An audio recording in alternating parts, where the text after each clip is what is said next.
in our life. So we are understanding Panchdasi. Om Purnamadah Purnamidam Purnat Purnamadutsyate Purnasya Purnamadai Purnameva Vashishyate. So this Shanti mantra rightly presents what? It presents the highest state of consciousness. It says this is whole, means this is all pervading. So whatever manifests in that will also be whole. We need a perception. We need a right perception. I see the wave as the name in the form. This is perception by the sense organ. But if we go a little deeper, we find the wave is also a water. So this is whole and that is also a whole. So that is why I just created an acronym for this mantra, W, the wholeness of existence. That is the first message. Second is the unity of creation. Unity. Unity means what is manifest is also representing that existence which we are not able to see. Just think for a while. Just think. There is no space. Can I exist? Answer is no. I cannot exist if there is no space. So what I feel I exist, now go to the what I feel I have body, mind, intellect, ego. Oh, is this existence? No, it is constantly changing.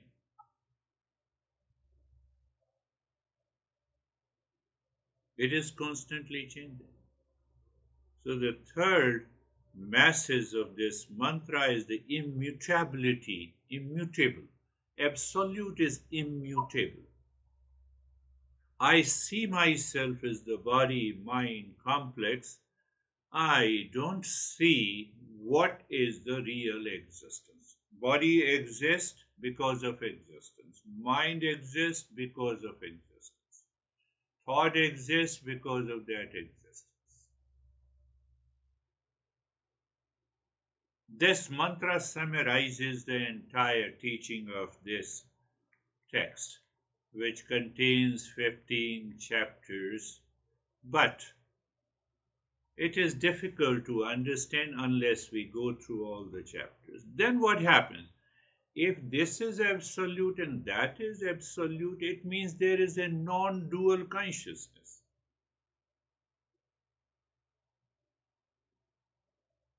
Non-duality. Non-duality means what? How many spaces we have? There is only one space. So that is non-duality. And from that non-duality, we come to an understanding that it is only the real self, only the pure consciousness is the ultimate reality of this entire manifest universe, which remains hidden behind the manifest. Where there is a manifestation, if I become aware of that unmanifest is hidden behind it, this is whole. So that is why that is also whole. This is whole. That is why I, you, and me are the whole. And so the peace and peace and peace, peace. That is the message of this mantra. So we have understood what we have understood. we have understood by the three states of the consciousness. What are the three states of the consciousness? Sleep state, waking state, dream state. And we have understood that there is one common factor, and that common factor is the consciousness. So the Master beautifully says, days, weeks, months, years passes, but that consciousness remains unchanged. It is eternal. It is the source of, or it is happiness, it is consciousness, it is existence. So for the sake of understanding, we gave it three words. Sat is existence, Chit is consciousness, and bliss is permanent happiness. Now, as the Master goes on explaining, then we have covered, I think, 10 verses, yes.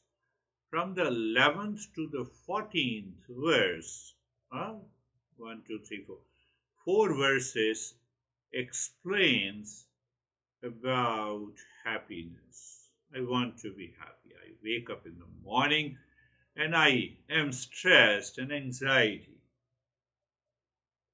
I identified myself with anxiety. That's why I don't experience that happiness. That is one way to say. Or I say because of impressions, past impressions, that veiled my real nature, that is why I am not happy. Third reason, because I find there must be something to make me happy. My honey, my car, my dress, money.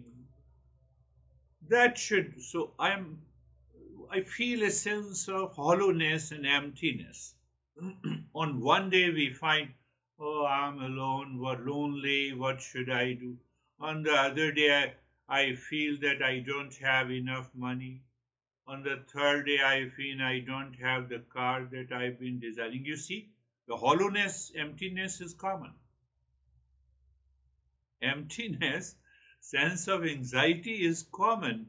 And because why? Why? Now you explain it. Yeah, I'm seeking car, I'm seeking wealth, and I'm seeking relationship. I feel lonely. Oh, that is why I'm unhappy. No. Common factor is my hollowness. I don't see that happiness is inside me. That is why I'm searching the thing outside. Even a person who starts thinking this way, that unhappiness, that hollowness is going to dissolve. I should think it again and again what I'm searching for.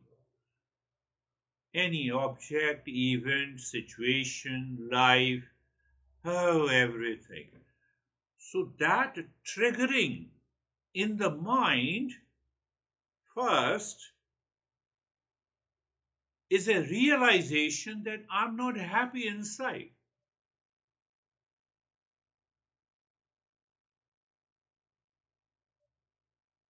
You will say, no, what about the food? Yes, we separate it. For physical survival. For physical survival, yes. Physical means the physical body. The physical body has to be nourished by the physical things outside. We are talking of happiness.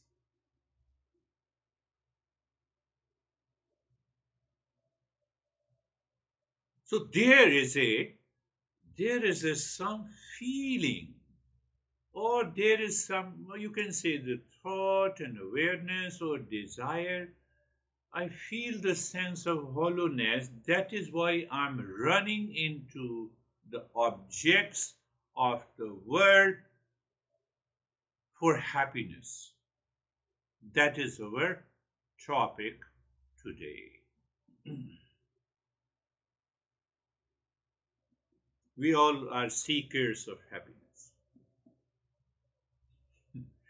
Animals are programmed by the nature to be happy. Food, sex, sleep,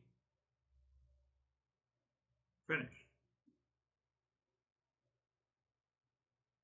We have these impressions also, but we also have an past impression that comes to the mind. Sometimes it takes over my sense organs. For animals, the past impression doesn't take over. They are impulsive in nature, they follow it. But we have a mixture, past impression plus the nature. So sometimes the nature dominates and dictates.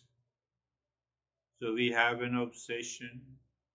That is what is known as, but sometimes we project. He is my brother, you don't dare to touch. This is an impression. You see that past impression? Oh, he is my brother, he is a great teacher. Do whatever you want to do. You see that. See the two factors.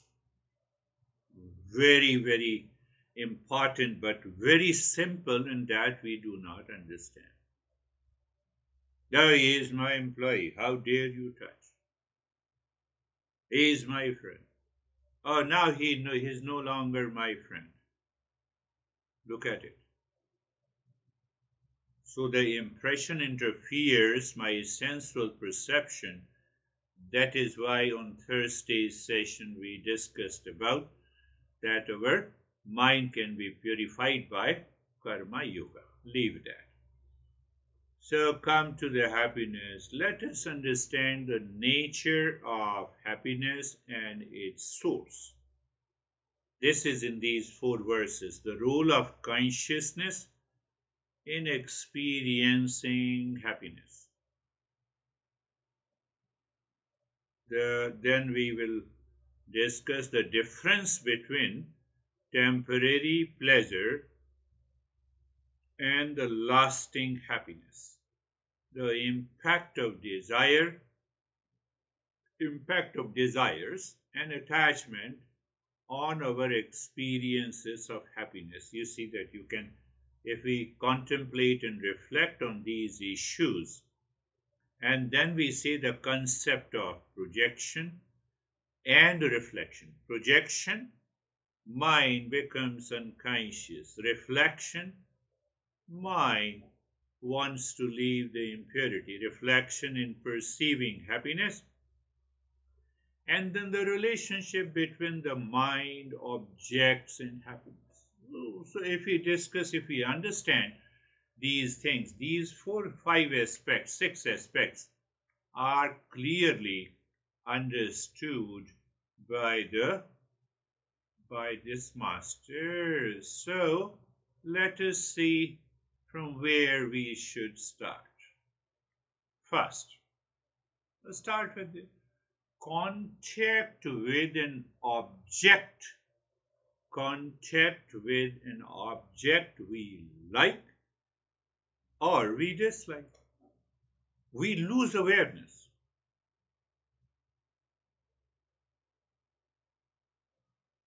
Terry might be saying to the maid, don't give me this, I told you. Give me that. So you see, that has a liking and this has a dislike. So we are going little deeper. Pay attention. So the first factor is the contact with the world outside. World outside means object, people, situation, thing.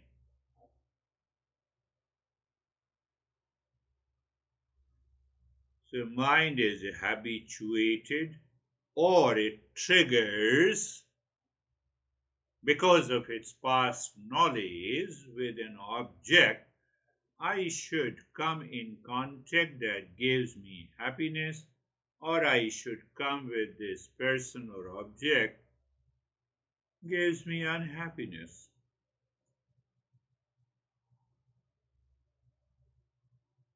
So ask yourself why it is so. Why it is so? iPhone and the Android phone both are the same. After all, phone, the utility is the same. No, I like the texture. I like it is very smooth. You see? The main factor is liking. Oh, liking. So from where the liking comes? Liking is present in the mind. So we are not going that why the hell mind likes. That we will discuss later. Just restrict your understanding that I like, it gives me happiness. I dislike, it gives me unhappiness. With any object, with any person, situation, people, thing, anything, any event. So that is that we are talking about the happiness, its source, temporary happiness, permanent happiness. We are just going deeper. So now we understood that liking or disliking has to be there in my mind before it gives me happiness or unhappiness.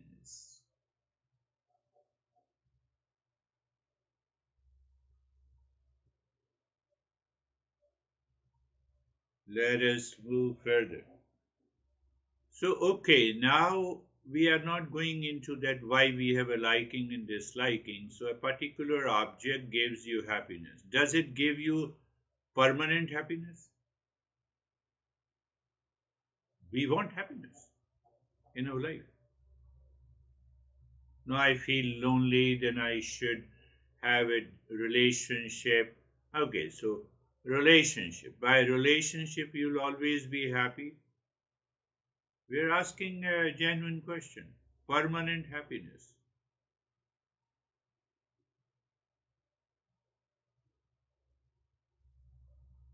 Yes, as long as I am in contact with that person, that event, that object, I experience happiness. But once that contact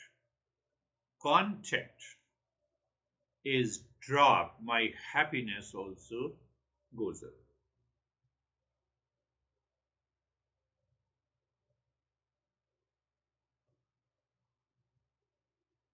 I like my iPhone. For example, I don't have an iPhone. I don't have a liking. You see, again, liking.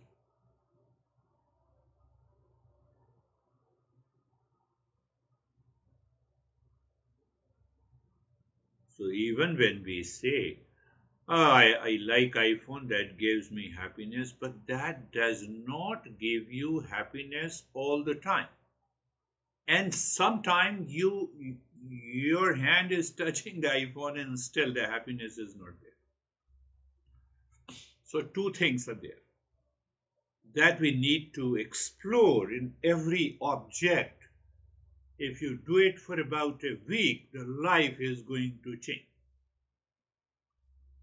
Oh, yes, first time I bought a phone, it makes me happy. It feels very smooth, dear. I look like it's very good. But the same phone I'm keeping in my hand, it does not give me happiness.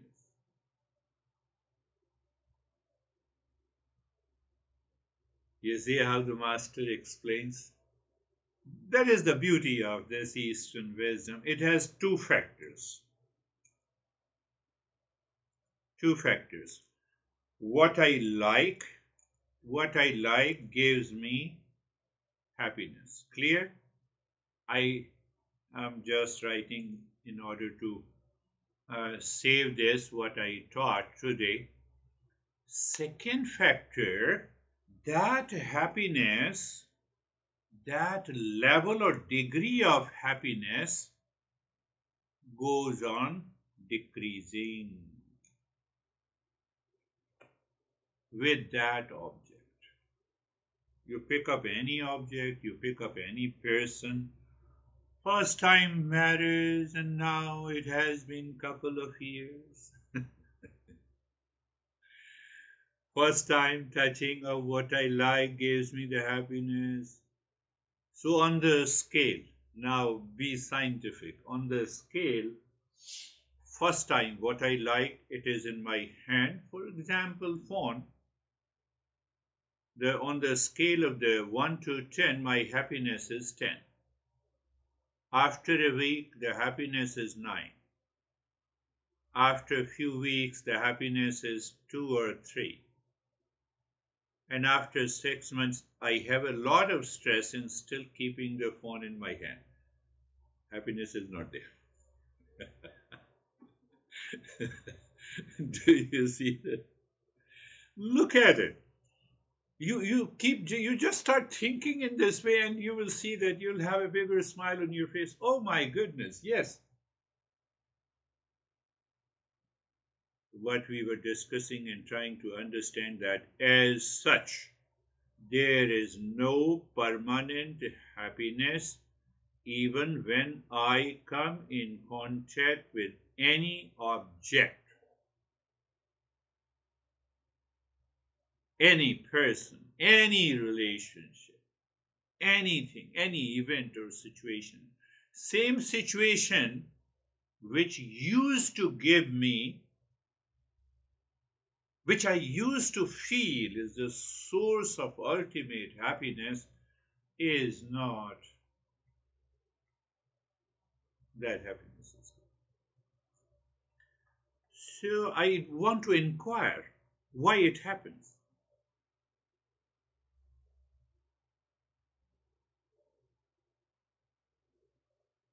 Is the iPhone attracts me?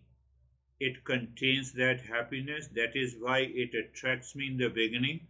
And after that, after cheating me, the same iPhone does not give me any happiness. That may be one reason. But it is not possible because that phone is unconscious.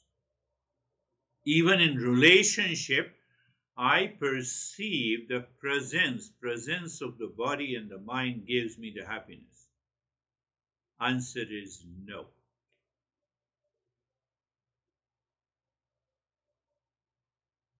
But I experience the happiness inside myself, inside my mind, inside me, after all. It is not inside the iPhone, it is not inside the house or the car. That is very clear because I am a conscious entity, and the phone and body mind is also an unconscious entity in case of relationship. Then where? I become happy, and on the scale of 10 to 1 to 10, after a few months it becomes 1, and sometimes it becomes 0. Sometimes we throw even the iPhone. It means that there is a projection, imagined happiness. So my mind is running with an imagined happiness, and that imagined happiness is triggered by liking. I like iPhone, so I should be happy if I possess.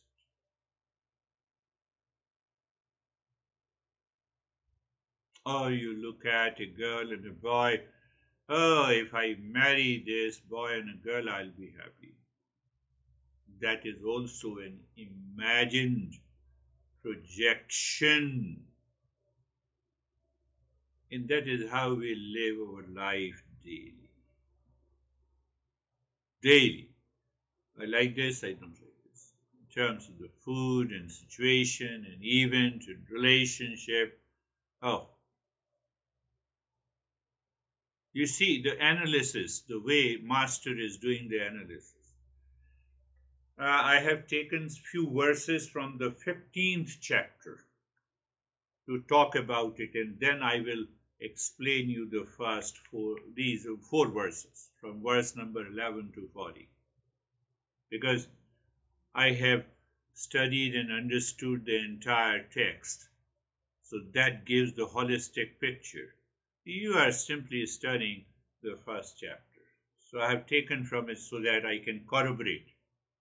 Oh, yes, you are right. So we can say that it is imagined or it is projected happiness, which I experience. The mind, if the mind fulfills that imagined projection, obviously I will be happy.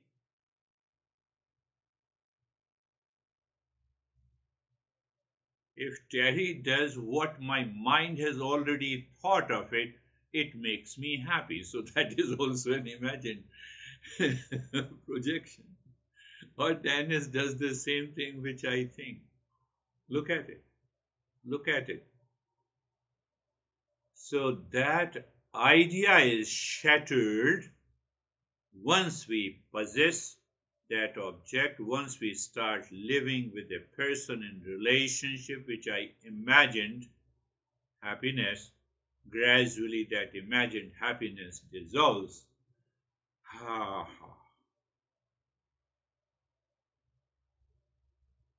But one thing is there.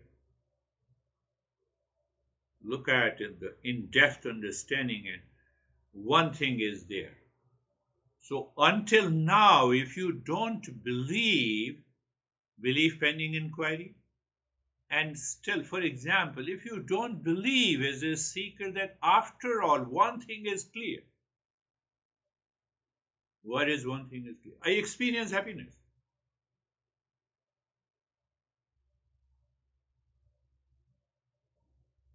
You have analyzed in the scale of 10 to 1 to 10. Okay, I agree with you. So this master also is taking care of a non-seeker. The non-seeker says, I agree with you fully. First time it is a scale of 10 and then it goes to 1. And I also agree that I'm keeping the iPhone which used to make me happy in my hand, and still I have a lot of stress. But one thing is clear, I experience happiness. Whether you say it coming in contact with that object or eating that object or living with that person, but I experience the happiness. Even if you say it is a short-term happiness, even if you say it is pleasure, I still experience that pleasure.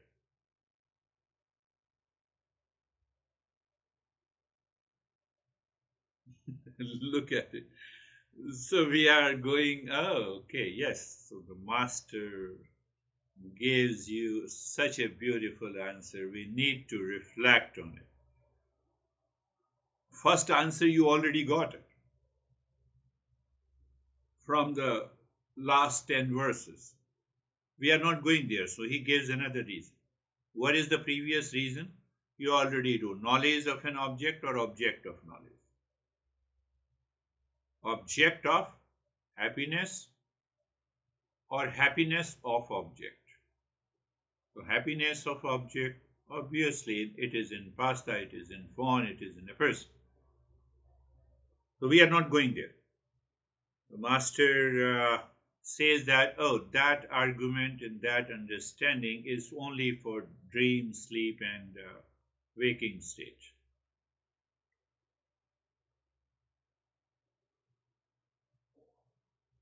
So what is the answer?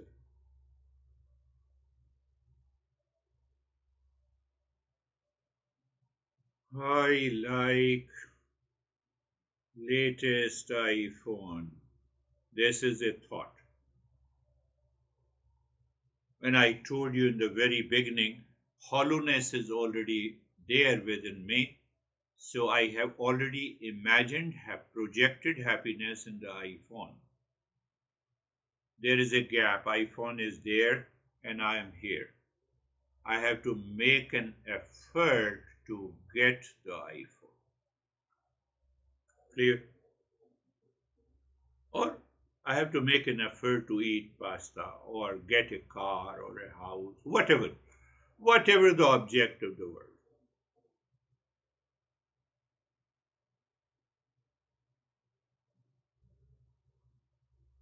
I'm answering that question, what the non-seeker is asking.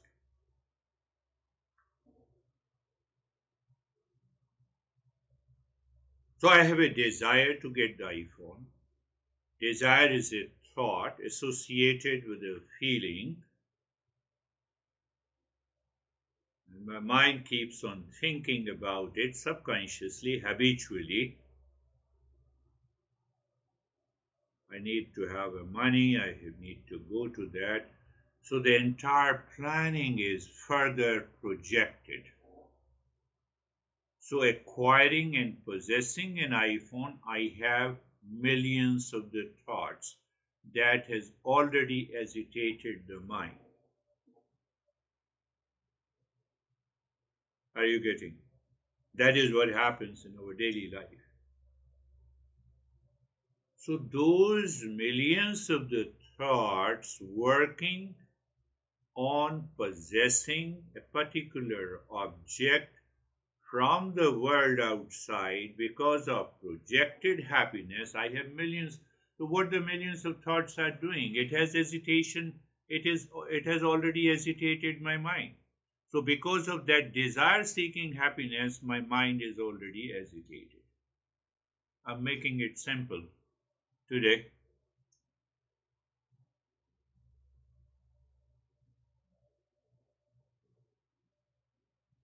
So the master says to the non-seeker, did you understand? Yes, I understood. I already have an hesitation.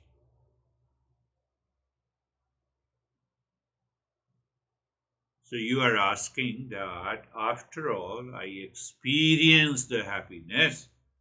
Yes, my dear, you will definitely experience the happiness the moment the iPhone comes to your hand. All your hesitation stops. Because of absence of hesitation, the mind is empty and it reflects the happiness from inside that you claim as a pleasure from acquiring life.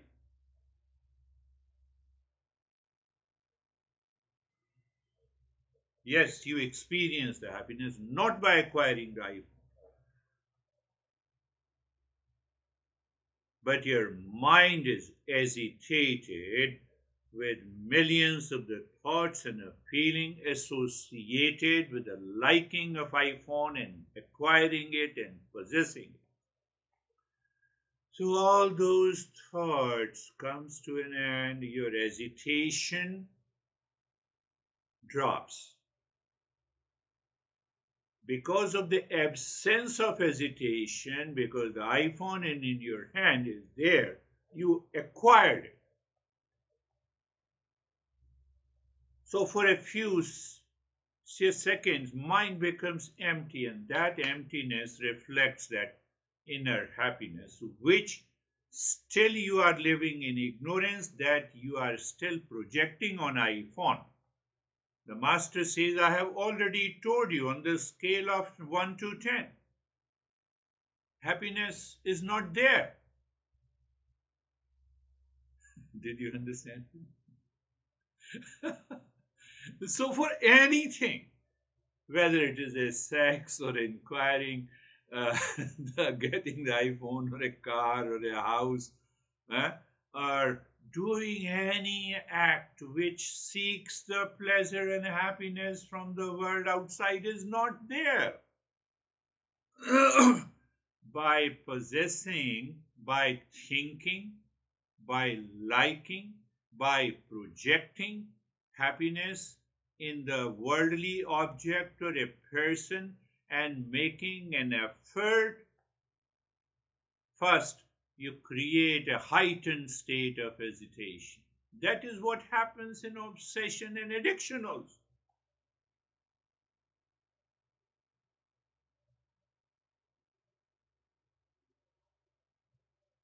I smoked, I'm happy.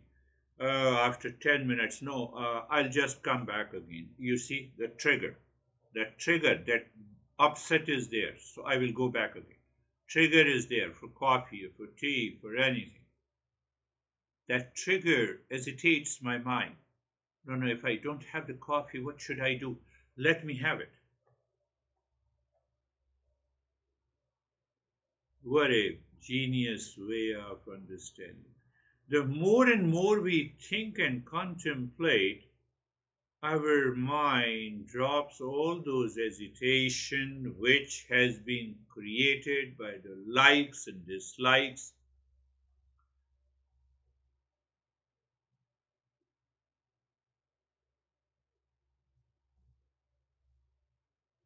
That is why what we say, objectless state of the mind is meditation. Is the object of knowledge. Objectless state of the mind is meditation. Why? Because there is a continuous inflow, outflow of that happiness from the real self. Why the real self? Real self is of the nature of absolute existence, consciousness, and bliss. So if I don't think in this way, now go back again to the square one. If I don't think in this way,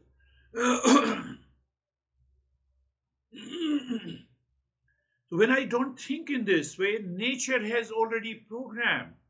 That is where I started. Nature is programmed through the sense organ like animals. So either I become an animal being or I get caught into likes and dislikes, projection and imagination, and you see, going to my job gives me happiness because of the money I earn. How about your job? I have a lot of stress.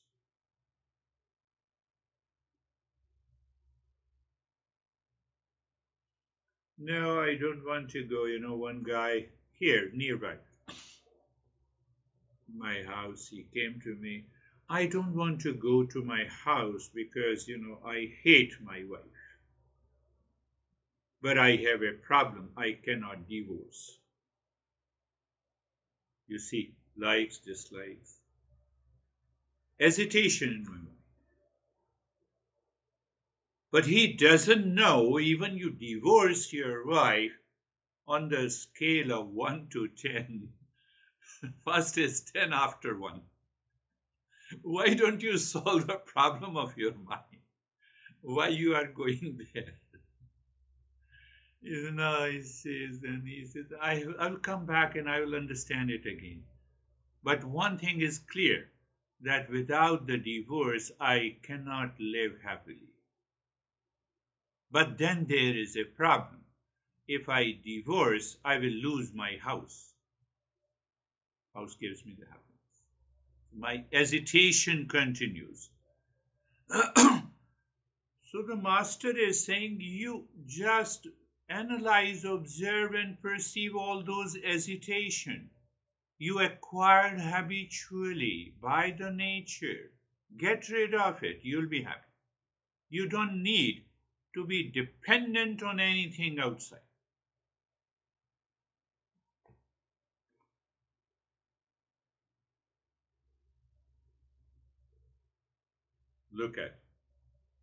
Look at the genius way of external triggers for happiness. Let us see in a different perspective external triggers. We already know it. Seeing your partner makes you smile. Hugging your partner makes you smile. But on a given day, if you dislike neither hugging nor the presence gives you the happiness. That happiness, so to hug, I have some trigger already present in the mind. So why that trigger? Because of liking, attachment, and desire. Attachment, liking, desire to seek happiness outside.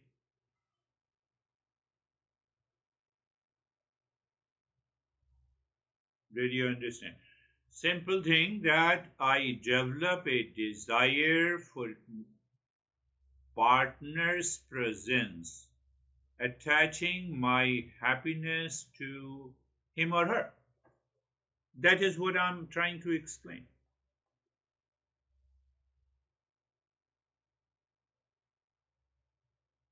So what I'm doing in this, I'm projecting happiness. I'm constantly, my mind is projecting happiness. So see the projection. So why I'm projecting the happiness and why I'm acting? So projecting the happiness, I totally forgot. My mind says it is real happiness. I always see when I see my honey and I uh, hand in hand. One couple comes to me and they always kiss each other at least 50 times, even if they spend 2 hours. They come for some time, I invite them for lunch. They are good couple. But that level of projection is already there.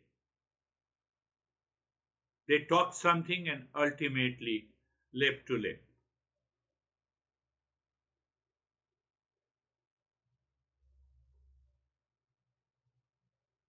Now, I'm not in favor or against of anything.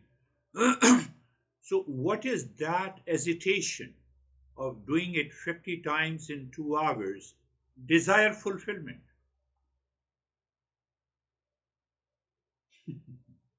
And why desire fulfillment? For happiness. But why happiness? Because my false I, that is one way to say, my false I says I will be happy if I do this. So false I is strongly present, so real self is veiled. It may have come in America, it may have come because of cultural influences. It's okay.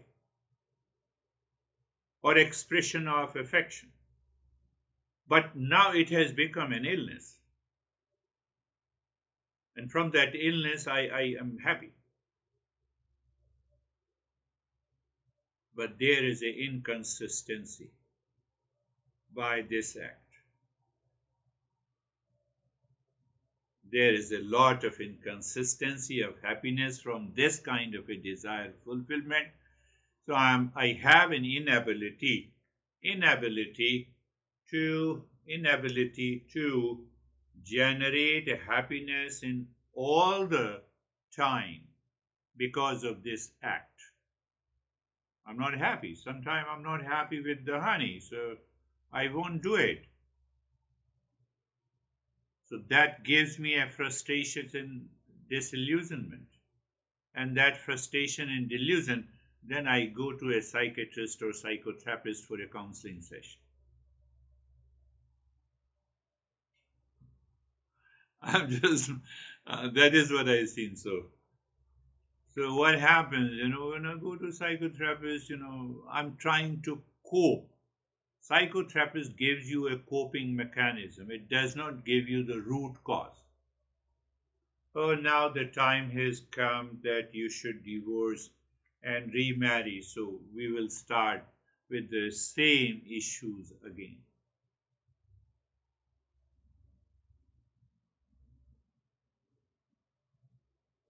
That causes the. So this is what we are going to understand in the 4 verses. I have yet to explain you those 4 verses. I'll repeat this session again next week. But anyhow, close your eyes are closed. So I said something that there is an objectless state of the mind. Do I need to acquire it or it is already present? It is already present. If there is no projection, it will, my mind is already objectless. Just see the beauty of this understanding. There is no, so all the thoughts are projected, yes. In that respect, one comparison, animals are happy. They don't have the past impressions to project. We have lot of past impressions to project. Lot of information gathering system is so deep. So what is this objectless state? That objectless state is nothing but it is a space. So I'm just taking you in a different way. The space is there. The space does not mean that it is above your head, it is everywhere.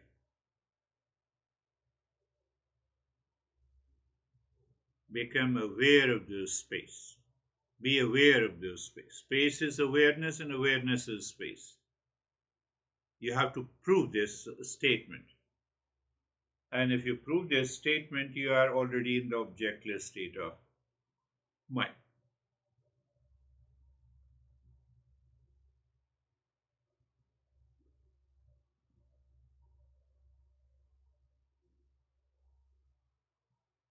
Now I'm aware of the body. Yes, be aware of the body. It is surrounded by this space. So that is one approach to do so. We can also follow the other approach. The many galaxies, many solar system cannot be present without the space. So you are aware of the space surrounded, galaxies surrounded by this space, the way I am surrounded by this space. There is hardly any difference. My house is surrounded by this space. When you add adjectives, so we got rid of the adjectives. Oh, what a galaxy, millions of years it will take to reach. No, we are not going there. Let that be a job of Elon Musk. It's not our job. Our job is to see, does that emptiness continues to exist or not? Why? I can experience the objectless state of the mind. That is what we are. Okay, we have understood galaxy still surrounded by this space. Our solar system surrounded by this space. Our Earth planet is surrounded by this space.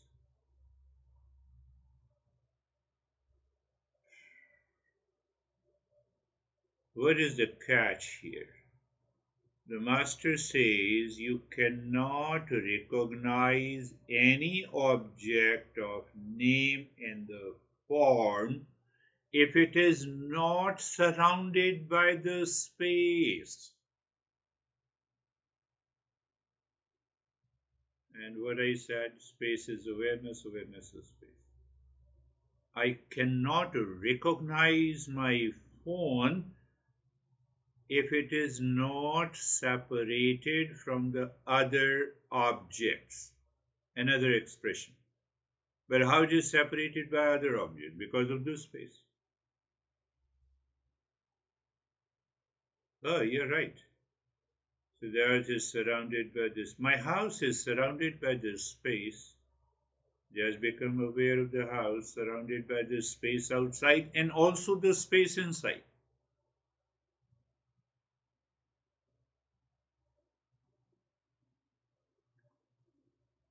You need not to empty the mind. You need to be aware of what already exists. That is the higher journey of meditation or mindfulness. What already exists. Okay, so no, just hold on. All the walls also contains the space.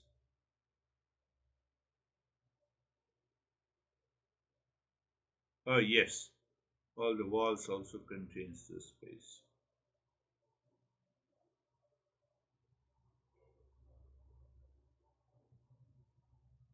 I have sensation in the body. No, okay, you name the body. Be aware of the space surrounding the body.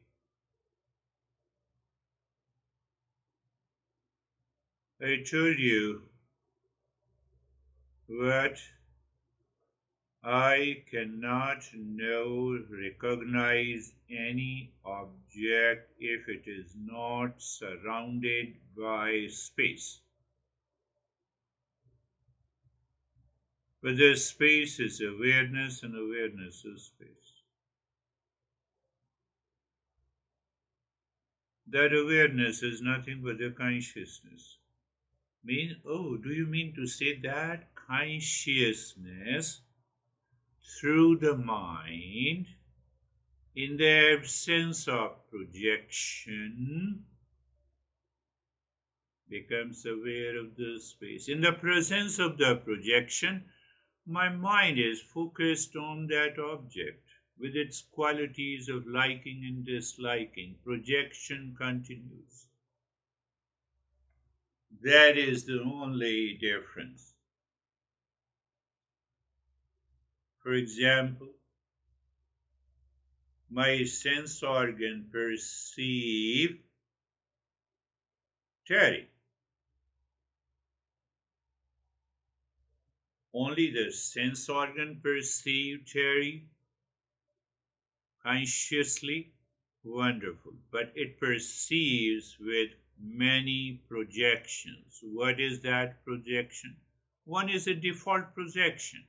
She is a woman.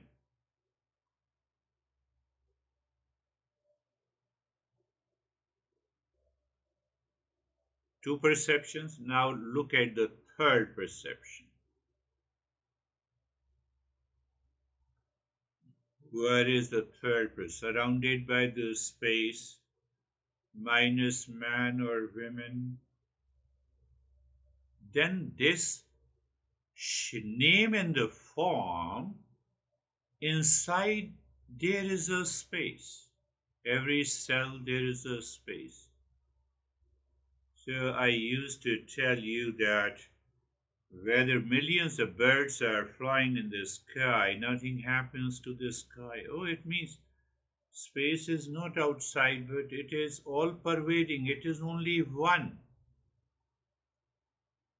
So I see the image of the Terry on the space without mind distorting my projection. Then I see the same way, same space on which the name in the form of Dennis is present. I told you it does not disturb the space, like the birds do not disturb the space. Oh, so I see the three names in the form. One is Dennis, other is Terry, third is me.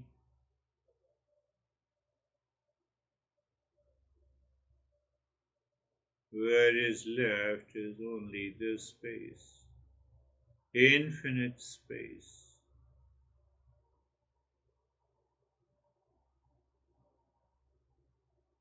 You're not making an effort. You're not trying to do anything. You just look at it clearly. Your perception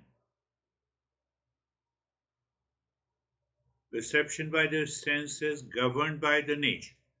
Perception of this by the senses governed by the nature plus my projection.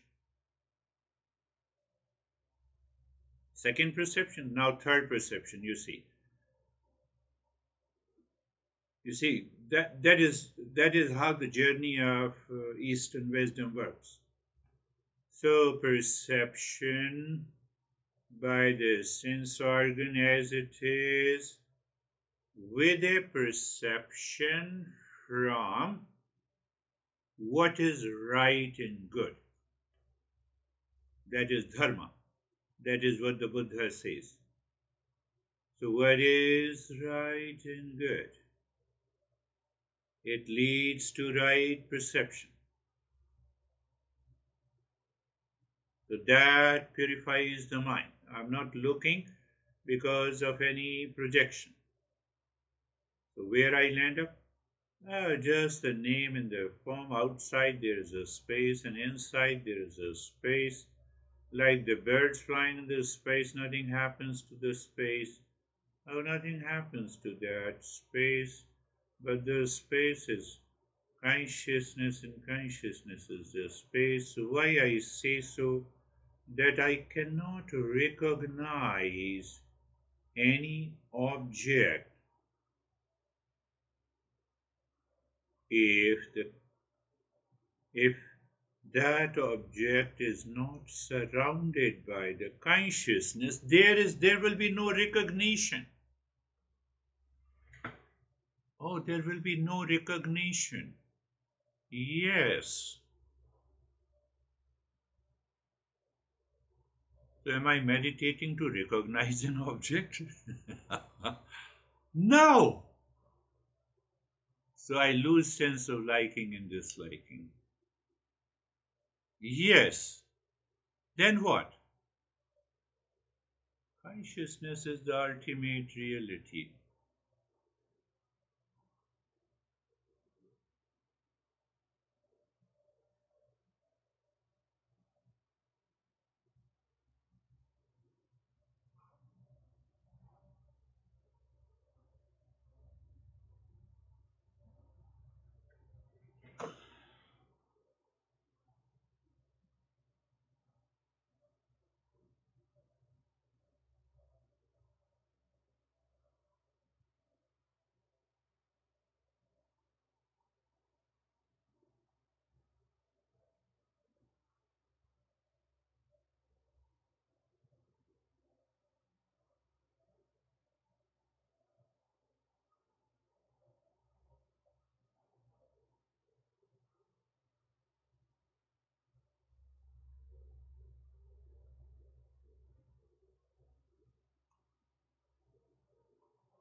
So instead of so many projections, the mind continues to invite the thought associated with the feeling.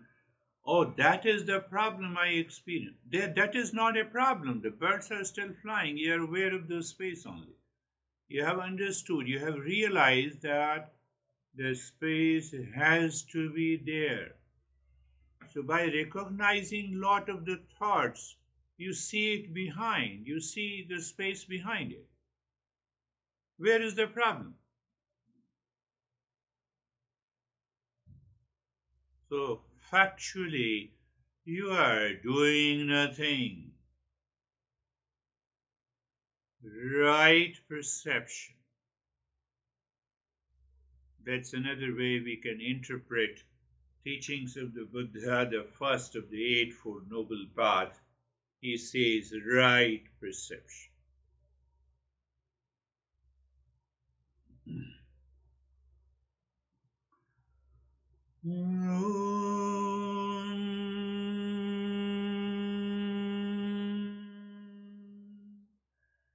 Shanti, Shanti, Shanti. Om Shanti, Shanti, Shanti. Om Shanti, Shanti, Shanti.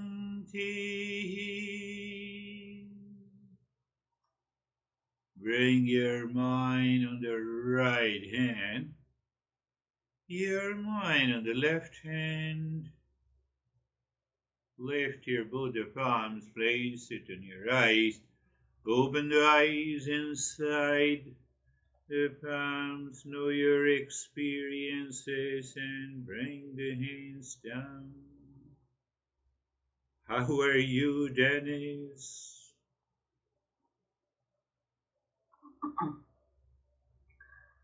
Thank you. I will summarize today's session like this. I experience happiness because the mind temporarily calms down when it comes in contact with the desired object. So the happiness is related to the calmness of the mind and not to the desired object and not to the desire in general. When desires are less, then thoughts are less, then the distractions of the mind are less, and the happiness is more. Beautifully summarized.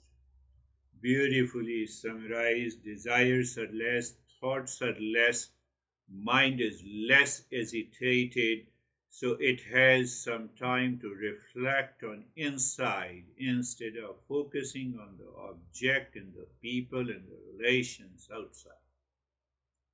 So you live into that state. Now with that state you are looking at your honey.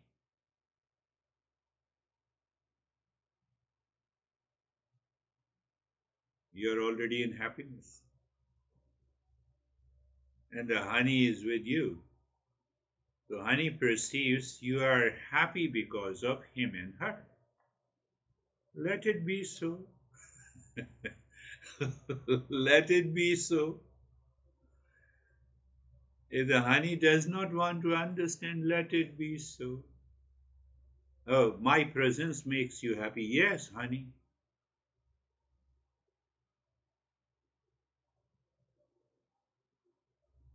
Beautifully.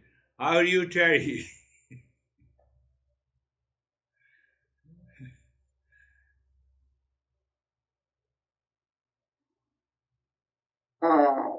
I'm related to the whole thing in a different way because because I don't really, most things like a phone, I don't care about it. I don't even like it. Yeah. So it's hard for me to relate to the example. I had to try to figure a different example. Like my lunch. I do care about that. Care means liking.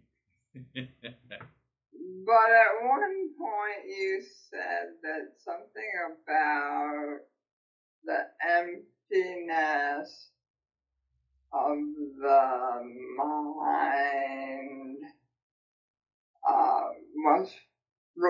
was able to reflect the happiness that's in. I can't remember how you put it though. That if your mind is empty, yes, your natural happiness is able to.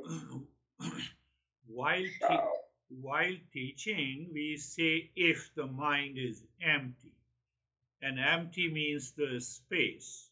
Space is all pervading, and the space cannot be destroyed by any object which contains it. What it means, mind is always empty. Mind is always empty. I have to simply recognize it. But what I recognize all my thoughts, what I like, what I dislike, where I have to react, where I have not to react, all the past impressions and the nature's programming and the imagined and projections outside. So, again, we have to understand, we have to go further. Or it means my mind is already full of all those. Still, you have the emptiness. It is not disturbing that space. How we already understood that the space cannot be destroyed. The space is all pervading. So the mind has such a billions of impressions. My honey, my car, my food, my phone, and my background. I am of this age, and this gender. Oh, mind is so much full of those thoughts. It picks up a thought, it picks up an object, and then it overlooks. It fills that. It seemingly fills that space. You cannot fill that space. It is always there.